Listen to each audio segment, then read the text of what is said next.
हमने पहले आपको रेखाएं एवं कोण तक आपको करा दिया था। इसके बाद कुछ चैप्टर हैं जो इस साल सिलेबस में से निकाल दिए गए हैं। तो अगला जो बहुत ही मोस्ट इम्पोर्टेंट सूत्र है या प्रश्नावली है मेंसुरेशन में, वो है हीरोन्स फार्मूला या हीरोन का सूत्र।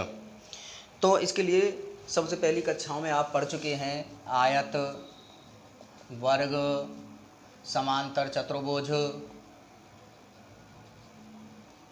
और समचतुर्भुज, इनके आपने परिमाप पढ़े हैं, क्षेत्रफल पढ़े हैं।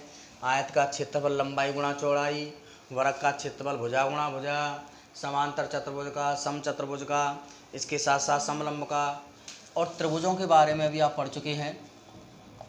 त्रिभुज में आपने पढ़ा है समकोण त्रिभुज, समबाहु त्रिभुज, विषमबाहु त्रिभुज, समद्विबाहु त्रिभुज, इस प्रकार के त्रिभुजों को भी आपने पढ़ा है, उनके परिमाप के बारे में पढ़ा है। तो यहाँ पर सबसे पहले त्रिभुज की परिभाषा मैं आपको बता ही चुका हूँ कि तीन असररेखी रेखाओं से घिरी आकृति को हम त्रिभुज कहते हैं। इसमें तीन कोण होते हैं, तीन भुजाएं होती हैं, यानी 6 इसके अंग होते हैं। इसके सबसे पहले हम आपको समकोण त्रिभुज के बारे में बता रहे हैं।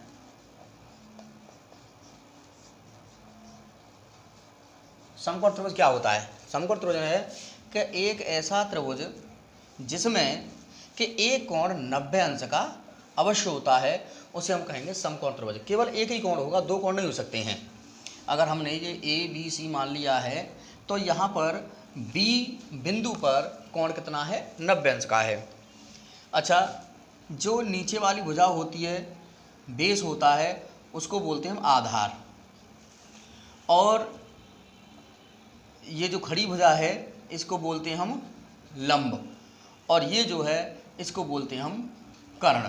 यानी 90 अंश के सामने की भुजा कर्ण, या हम कह सकते हैं सबसे लंबी भुजा कर्ण है। तो समकोण त्रिभुज का जो क्षेत्रफल होता है,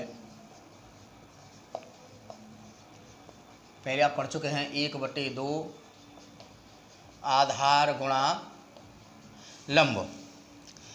इसके साथ साथ एक पाइथागोरस प्रमेय होती है, ये होती है कर्ण का स्क्वायर बराबर लंब का स्क्वायर प्लस आधार का स्क्वायर। इसी में से अगर हमें आधार निकालना है तो आधार का स्क्वायर बराबर कर्ण का स्क्वायर माइनस लंब का स्क्वायर। अगर इसी में से हमें लंब निकालना है तो कर्ण का स्क्वायर माइनस आधार का स्क्वायर। इस तरीके से अगर हमें, क्योंकि हमें लंब और आधार की आवश्यकता है, अगर कर्ण दिया भी है तो आपको लंब और आधार ही निकालना है, जब भी आप समकोण त्रिभुज का जो क्षेत्रफल है वो आप निकाल पाएंगे। इसके बाद एक समबाहु त्रिभुज होता है। तो समबाहु त्रिभुज का जो क्षेत्रफल होगा वो कैसे निकालेंगे? अगर हमारे पास ये समबाहु त्रिभुज माने जिसकी सभी भुजाएं बराबर होती हैं, उसे हम समबाहु त्रिभुज कहते हैं। अगर हमने इसकी प्रत्येक भुजा को A मान लिया है तो समबाहु क्षेत्रफल होता है √3/4 भुजा स्क्वायर या √3/4 A स्क्वायर। इसके साथ साथ एक होता है आपका समद्विबाहु त्रिभुज का क्षेत्रफल। अब समद्विबाहु त्रिभुज क्या होता है? कि समद्विबाहु त्रिभुज होता है जिसकी दो भुजाएं आपस में बराबर होती हैं।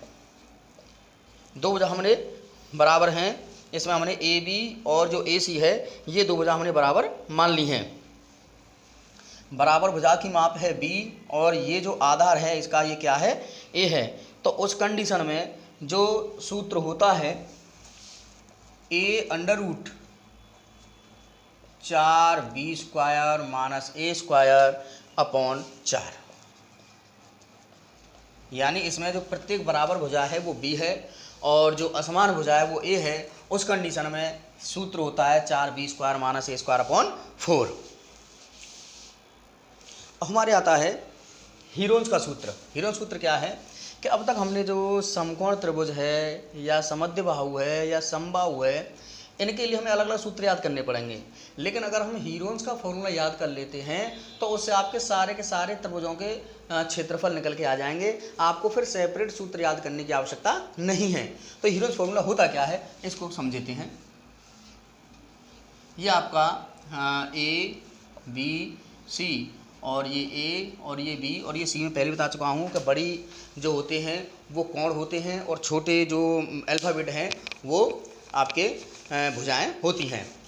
तो यहाँ पर हमें भुजा दे रखी हैं त्रिभुजों की तीनों ए बी सी। हमने अलग अलग मान लिया है, विषमबाहु त्रिभुज मान लिया है, ना हमने समद्विबाहु लिया है, ना हमने समबाहु लिया है, ना समकोण लिया है। एक कॉमन हमने त्रिभुज ले लिया है जिसकी सभी भुजा अलग अलग हैं, ना कोण मालूम है, कुछ हमें मालूम नहीं है। तो इसके लिए त्रिभुज का क्षेत्रफल होता है हीरोज फॉर्मूला से under root S minus A, S minus B और एस माइनस सी, ये होता है। अब यहाँ पर एस क्या है, जहाँ एस त्रिभुज का अर्ध परिमाप है, यानी परिमाप का आधा। तो क्या होगा, क्योंकि परिमाप होता है त्रिभुज की तीनों भुजाओं का जोड़, ए प्लस बी प्लस सी, और इसको कर दीजिए आप आधा। तो ये हो जाएगा अर्ध परिमाप एस बराबर ए प्लस बी प्लस सी बटे 2, यानी परिमाप का आधा। तो यहाँ पर अब हम अगर एस निकाल लेंगे तो एस निकालने पर ये एस है, फिर एस में से ए भुजा घटाएंगे, एस में से बी भुजा घटाएंगे, एस में से सी भुजा घटाएंगे और सबका गुणा करा करके उनका वर्गमूल ले लेते हैं और आपका आंसर आ जाता है। यहाँ पर मैं प्रश्नावली 12.1 का दूसरा सवाल देख रहा हूँ। मैंने 6 प्रश्नावली कराई थी, उसके बाद सीधे 12 पे आ रहा हूँ। तो इसमें कुछ चैप्टर आपके कम हो गए हैं और कुछ चैप्टर जो व्रत वगैरह है मैं उनको आपको बाद में करा दूंगा। हो सकता है आपकी ऑनलाइन क्लास शुरू हो जाएँ, सॉरी ऑफलाइन क्लास, तो क्लास में ही वो अच्छी तरह समझ में आपके आएगा। तो यहाँ पर दूसरा सवाल है, पहला सवाल आसान है, आप उसको अपने आप कर सकते हैं। तो यहाँ पर क्या है कि आपने देखा होगा कि दीवारों की पुताई देखी होगी कि कहीं किसी का क्रीम का ऐड हो रहा है, किसी साबुन का ऐड हो रहा है। तो साबुन या क्रीम के जो ऐड होते हैं दीवारों पर, ये फ्री में नहीं होते हैं, उनके विज्ञापन के पैसे मकान मालिक को देने होते हैं। तो यहाँ यही कहानी है कि इसमें एक त्रिभुजाकार दीवार है तो उसको विज्ञापनों के लिए प्रयोग किया जाता है। इसकी जो लंबाई 120, 22 और 120 मीटर की है। तो इसको हमने किराए के लिए लिया है। तो उसका 1 मीटर स्क्वायर का खर्च या विज्ञापन का जो किराया है वो 5000 रुपये है और उस कंपनी ने 3 महीने के लिए लिया है, तो उसको कितना किराया देना होगा।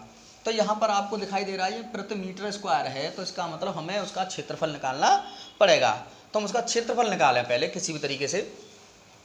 तो यहाँ पर हमारे लिए सबसे उपयुक्त है हीरोज फॉर्मूला। तो त्रिभुज का क्षेत्रफल under root S minus A, S minus B, S minus C. तो यहाँ पर आप सबसे पहले एस निकालिए, A plus B plus C बटे 2, 122, 22, 120 बटे 2। तो ये हो जाएगा 22 और 22 44, 144 और 120 यानी हो गया आपका 264। तो ये हो गया 132। तो यहाँ लगाइए आप अंडर रूट 132 और 132 माइनस ए की जगह पे 122, 132 माइनस बी की जगह पे 22। बहुत क्लियर है। 132 माइनस सी और सी की जगह पे 120 है। मान लगाइए सबके 132 इंटू इसमें से ये गया तो आपका बचा 10 और इसमें से ये गया तो आपका बचा 110 गुणा 132 में से 120 गए तो 12। अब इसके दो तरीके हैं, या तो आप इनका सारे का गुणा कराइए और गुणा कराने के बाद वर्गमूल निकाल लीजिए, लेकिन दूसरा तरीका मैं आपको बताता हूँ, उनके गुणनखंड कर लीजिए। 132 के गुणनखंड करेंगे 12 गुणा 11, 10 को ऐसे रहने दीजिए, इसको 11 गुणा 10 लिख लीजिए 110 को, और ये 12। और वर्गमूल हम जानते हैं कि जो संख्या 2 बार होती है उसको एक बार बाहर निकाल लिया जाता है। तो 12 2 बार है, निकाल लीजिए, 11 2 बार है, निकाल लीजिए, 10 2 बार है, निकाल दीजिए। तो 1320 मीटर स्क्वायर इसका क्षेत्रफल आ चुका है। तो 1 मीटर स्क्वायर का किराया कितना है,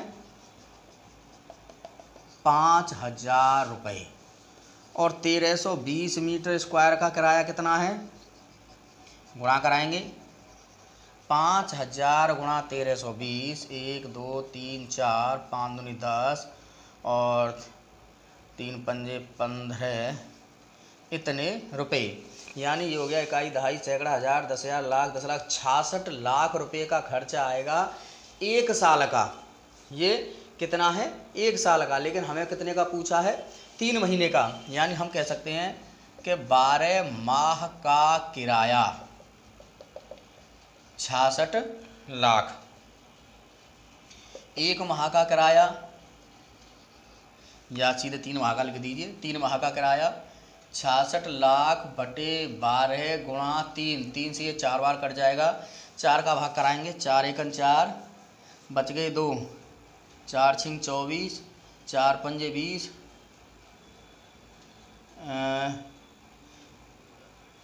1,65,000, सॉरी ये आएगा 16,50,000 रुपये। 16,50,000 रुपये ये 3 महीने का किराया होगा। अतः कंपनी को 16,50,000 रुपये देने पड़ेंगे, देने होंगे। तो इतना आपको आप समझ रहे हैं कि अगर हमारे पास शहर में इतने बाई का कोई त्रिभुजाकार है, चतुर्भुजाकार है, कैसा भी अगर आपके पास प्लॉट पड़ा हुआ है, दीवार खिंची हुई है, तो अगर 1 साल का होता तो 66 लाख रुपए किराया आता। 66 लाख रुपए का मतलब बहुत रुपए होते हैं। तो एक किराए के लिए हैं, और 3 महीने का उसने 3 महीने के लिए रेंट पे लिया था, तो 3 महीने का भी 16,50,000 रुपये का खर्चा आता है।